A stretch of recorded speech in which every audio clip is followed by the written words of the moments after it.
Something is seriously wrong inside the Indiana Fever organization. Not the kind of wrong that gets fixed with a halftime adjustment or a motivational speech in the locker room. The kind of wrong that festers quietly beneath the surface for months until one single moment rips the entire mask off and exposes everything underneath. That moment happened. It happened on live television in front of thousands of paying fans, and it was captured on camera from every single angle.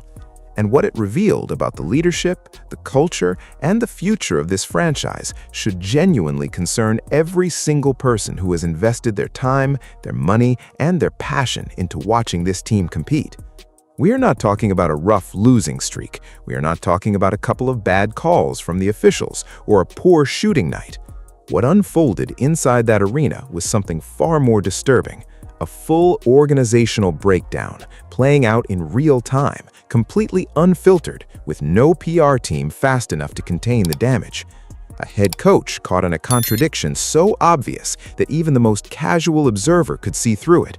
A home crowd so disgusted that they turned on their own sideline with the kind of fury you almost never witness in professional sports.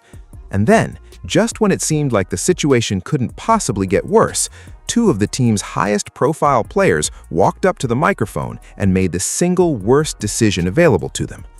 This is the story of how the Indiana Fever went from one of the most exciting teams in the WNBA to a franchise in genuine crisis in the span of one press conference. To understand how quickly this all unraveled, you have to go back to the specific moment when the fuse was lit. The Indiana Fever were locked into a matchup that had been physical from the opening tip. The officiating had been inconsistent all night, and frustration was already building on the Indiana bench. The targeting of Fever players had become something of a pattern, a recurring complaint from fans and analysts throughout the season. But what happened next wasn't a matter of interpretation. It wasn't a 50-50 call that reasonable people could debate. It was one of the most visually obvious, physically dangerous plays of the entire WNBA season. DiJonai Carrington connected with Sophie Cunningham in a way that had absolutely nothing to do with basketball. This was not two athletes competing hard in the paint and accidentally colliding. This was a hit, direct, forceful, and completely avoidable. The kind of play that makes the entire arena go silent for a half second before the noise erupts. Cunningham went down hard. The fans in the building immediately understood what they had just witnessed. The instant reaction was instant, and it was loud. Replays confirmed what everyone already suspected. In Ultra HD, from multiple camera angles, the play looked exactly as bad as it felt in real time. Social media didn't wait for an official statement. Clips were already spreading before the game was even over. Fans were tagging journalists, former players, and league officials demanding answers. The visual evidence was right there, undeniable and clear. This wasn't a situation where you needed to slow it down frame by frame and squint to figure out what happened. Anyone with functioning eyes and a basic understanding of basketball could see it. And the universal conclusion from everyone watching, in the building and online, was the same. It was dirty. It was dangerous, and it needed to be addressed directly, publicly, and immediately by the people responsible for protecting Indiana Fever players. That's where things went completely off the rails. In professional sports, the head coach is the first and last line of defense for their roster. When an opponent takes a cheap shot at one of your players, you respond. You don't have to threaten anyone or create a spectacle, but you stand at that podium and you make it crystal clear that what happened was unacceptable and that you are going to fight through every available channel to make sure it doesn't happen again. That's not optional. That's the job. That's the foundation of the trust between a coaching staff and a locker room. Stephanie White had a choice at that press conference. She could have defended Sophie Cunningham. She could have called the play what it was. She could have expressed frustration with the officiating and made it clear that her players' physical safety was her highest priority. Every single one of those options was available to her. She chose none of them. Instead, Stephanie White stood in front of the media and stated plainly that she did not see the foul. Let that sit for a moment. The head coach of the Indiana Fever, standing on the sideline, watching the game unfold directly in front of her, claimed that she missed the most talked about play of the night, the play that was already going viral. the play that left her own player on the floor, the play that every single camera in the building captured from multiple angles. She didn't see it. The problem with that explanation, and the reason it ignited such an immediate and explosive reaction, is that footage tells a completely different story. Camera angles from inside the arena place Stephanie White in direct sightline of exactly where the incident occurred. She wasn't looking away, she wasn't distracted by something on the other side of the court. She was right there, watching, in the position every head coach is always in during live action. The claim that she simply didn't see it is one that even her most loyal supporters have struggled to defend. And the question that immediately followed, the one that the internet grabbed hold of and refused to let go, was obvious. If she didn't miss it accidentally, why would she cover for it? The answer that started circulating almost immediately was one that Stephanie White did not address publicly. DiJonai Carrington is her former player, a player she has a relationship with that predates her tenure in Indiana. The theory that she chose to protect that relationship over defending Sophie Cunningham is speculation, but it's speculation that a significant portion of the fan base found completely believable given the circumstances. And when your own supporters are looking at your behavior and concluding that you prioritized an opponent over your own roster, you have a leadership credibility problem that no press conference cleanup can fix. What made it even worse was the follow-up. Rather than acknowledging the controversy, taking some accountability, or at minimum expressing empathy for what Cunningham went through, White later appeared to push back against the social media criticism. She framed the backlash as unfair. She talked about kindness and grace. She insisted that she always has her players' backs. But those words landed hollow against the backdrop of what fans had already seen. You cannot claim to ride with your players 10 toes down in one breath and then tell the world you didn't notice when one of them got knocked to the floor in the next. The disconnect was too big. The fans noticed, and they made sure everyone knew it. There is a moment in every sports controversy where it stops being an online conversation and becomes something physical, something you can feel inside a building. That moment arrived at the Indiana Fever's next home game, and it was more intense than almost anything this franchise has experienced in recent memory.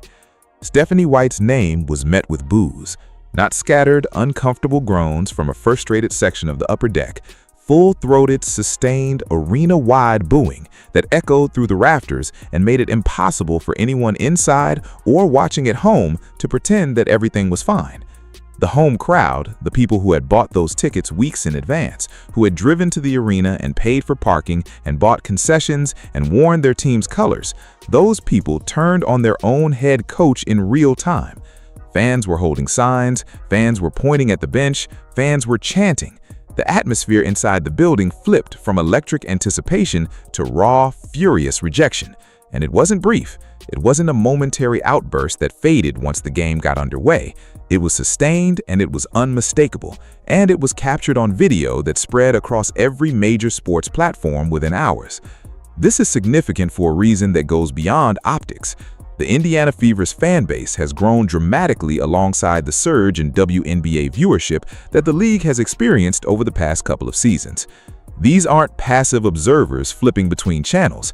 These are deeply invested fans who have made this team a genuine priority, who follow the roster moves, who watch every game, who engage online constantly. When fans at that level of investment reach the point of publicly booing their own head coach at a home game, it means the trust has not just been damaged, it has been destroyed. And ownership noticed. You cannot run a profitable sports franchise when your head coach is generating this kind of visceral rejection from the very people paying to keep the lights on. The business reality of professional sports is brutally simple. Without ticket revenue, without merchandise sales, without the eyeballs that engaged fans generate, the whole operation collapses. Stephanie White was not just facing a PR problem at that point. She was becoming a financial liability. And in professional sports, that is the one thing organizations cannot afford to ignore, no matter how uncomfortable the conversation becomes. The moment the home crowd turned, the clock on her tenure in Indiana started ticking noticeably louder. Here is where the situation transforms from a coaching controversy into a full franchise crisis, because just when the team had an opportunity to reset, to let cooler heads speak, to rally around Sophie Cunningham, to acknowledge the fans' frustration and redirect the energy towards something positive, two of the most prominent players on the Indiana Fever roster made a decision that stunned even veteran sports media observers. Aaliyah Boston and Kelsey Mitchell stepped to the microphone.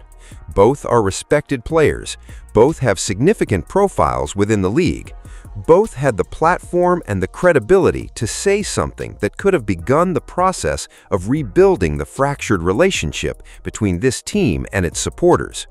They could have acknowledged that the situation was messy. They could have stood beside Sophie Cunningham and expressed solidarity. They could have said almost anything that signaled they understood why the fans were upset and that they shared some of that frustration. Instead, they called the fans disrespectful. This is not an exaggeration. This is not a mischaracterization of their message. Boston and Mitchell, in defending Stephanie White, redirected their frustration not at the opponent who threw the dirty foul, not at the officiating that failed to protect their teammate, and not at the coaching decision that left Sophie Cunningham without public support, but at the fans who were outraged on Sophie's behalf.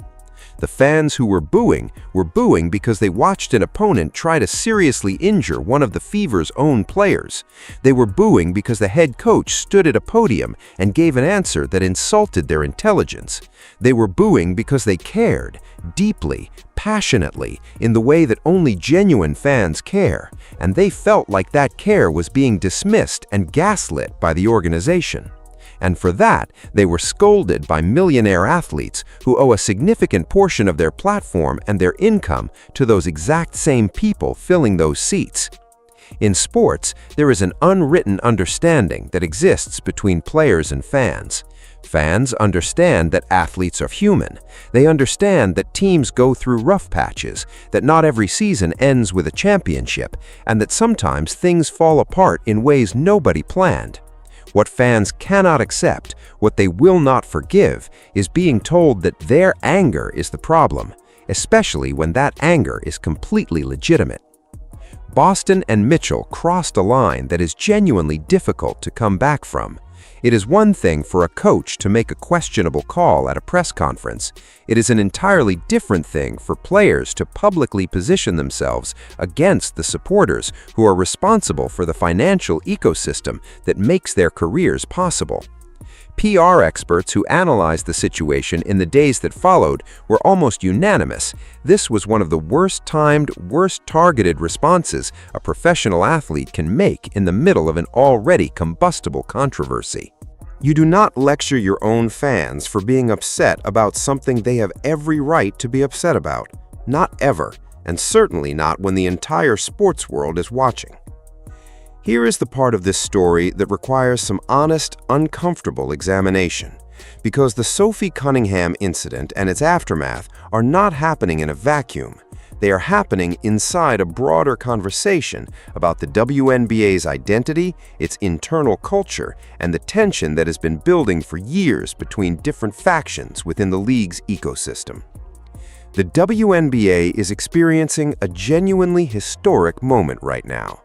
Viewership is at record highs, revenue is growing, new fans are flooding into arenas and onto streaming platforms at a rate the league has never seen before. This should be a golden era, a moment where everyone involved capitalizes on the momentum and builds something that lasts for decades. Instead, incidents like this one are creating fractures that threaten to undermine all of that progress. The question of whether Stephanie White prioritized a personal relationship over her roster is, at its core, a question about loyalty and about who a coach is ultimately accountable to.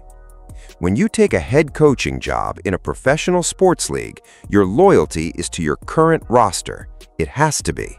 The moment that loyalty gets compromised by outside relationships, the locker room culture begins to crack. Players start to wonder who the coach is really working for.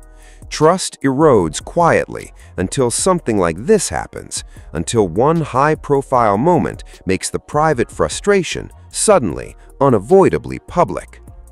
Reports circulating in the weeks around this incident, framed by many observers as speculative but persistent enough to warrant discussion, suggested that the tension between Stephanie White's coaching staff and certain players had been simmering well before the Carrington foul ever happened.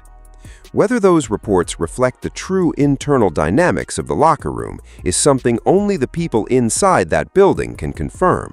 But what is not speculative is the visual evidence, a coach giving an answer that her own fans immediately rejected, players defending that coach by attacking those same fans, and an arena that turned hostile in a way that nobody in the organization appeared to be prepared to handle. That is not a one-game problem. That is a culture problem.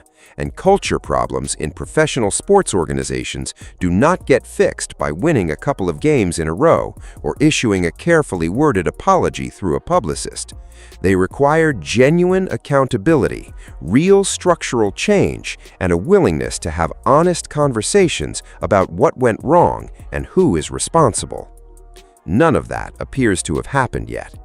The conversation about Stephanie White's future with the Indiana Fever is no longer happening in whispers. It is happening loudly, publicly, across every major sports media platform, and the consensus is trending heavily in one direction. The question is no longer whether ownership is having serious internal discussions about her position. The question is when those discussions produce a decision and what that decision looks like. Coaching changes in professional sports are rarely clean. They are expensive, disruptive, and carry real risk.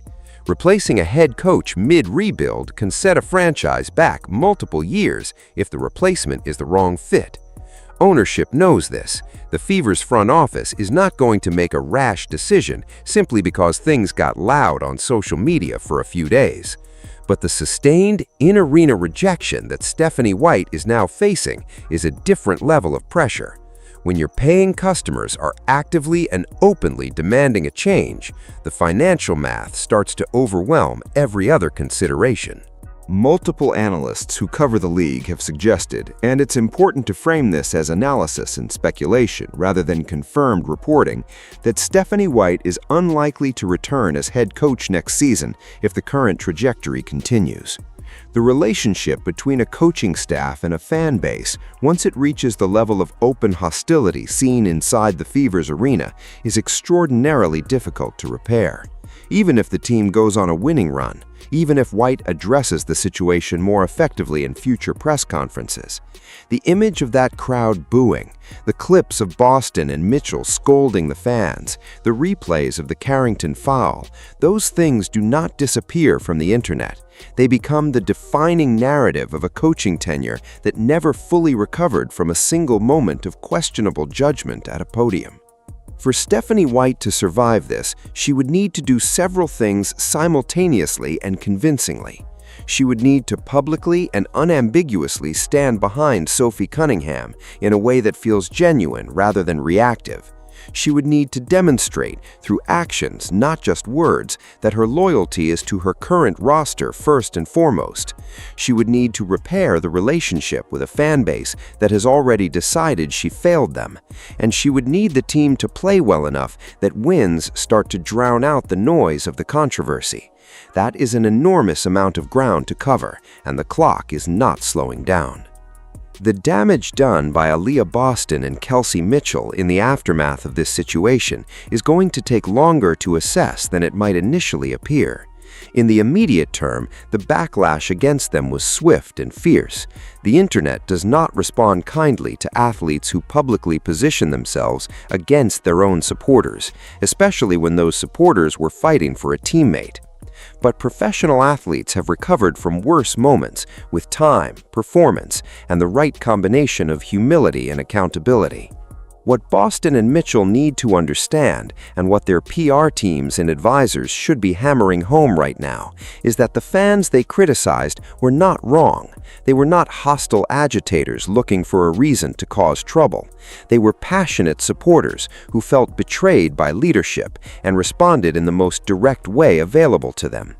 Telling those people that their reaction was disrespectful without acknowledging the legitimate cause of that reaction is the kind of tone-deaf response that sticks to an athlete's public image for years.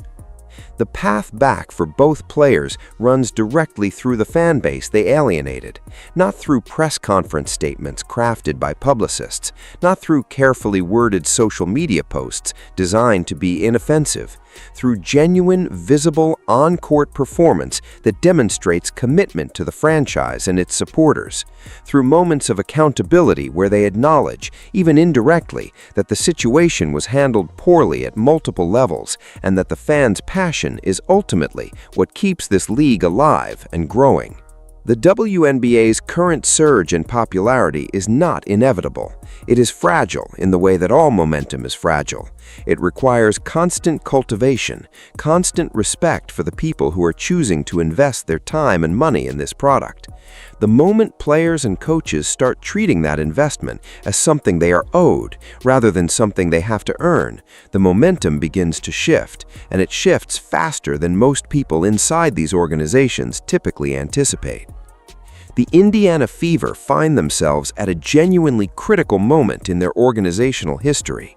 This is a franchise with real talent, with one of the most marketable players in the history of the sport in their lineup, and with a fan base that has proven, repeatedly and emphatically, that it is willing to show up, spend money, and be loud in its support. Those are assets that most organizations in professional sports would trade almost anything to have. But assets don't protect you from internal collapse. Talent doesn't compensate for broken trust. Star power doesn't fill arenas when the paying public has decided that the people running the operation don't deserve their support. The Fever's ownership has a decision to make that goes beyond whether to retain or replace a head coach. They have to decide what kind of organization they want to be. They have to decide whether the leadership in place at every level reflects the values and the priorities that the team's supporters thought they were investing in. And they have to make those decisions quickly, because in the current media environment, controversies do not quietly fade away, they compound. Every new incident gets stacked on top of the last one. Every unanswered question becomes part of a larger narrative about dysfunction and mismanagement that eventually becomes impossible to escape. The fans who are booing are not the enemy. They're the most valuable thing this franchise has. They're the ones who stuck around through the lean years, who showed up before the viewership surge made this team fashionable, who built the foundation of passion and loyalty that the current roster is benefiting from right now. Treating them as an obstacle to be managed rather than a community to be respected is not just a strategic error, it is a fundamental misunderstanding of what professional sports actually is and what makes it matter. The Indiana Fever have every piece in place to be something genuinely special. The talent is there, the market interest is there, the fan base is there, or it was before all of this. What is missing right now is leadership that understands its responsibility to all of those things simultaneously and acts accordingly. Even when the honest answer is uncomfortable, even when protecting a past relationship would be easier than standing up for a current player, even when it would be simpler to deflect criticism than to absorb it and respond with accountability. Franchises are built on trust, not on winning percentages or salary cap efficiency or advanced analytics, on the belief, held by the people in the seats, that the organization they are investing in actually gives a damn about getting it right. That belief, once shattered, does not reassemble itself on its own. It has to be rebuilt deliberately, piece by piece, through actions that consistently demonstrate a commitment to the people who made this whole thing possible in the first place.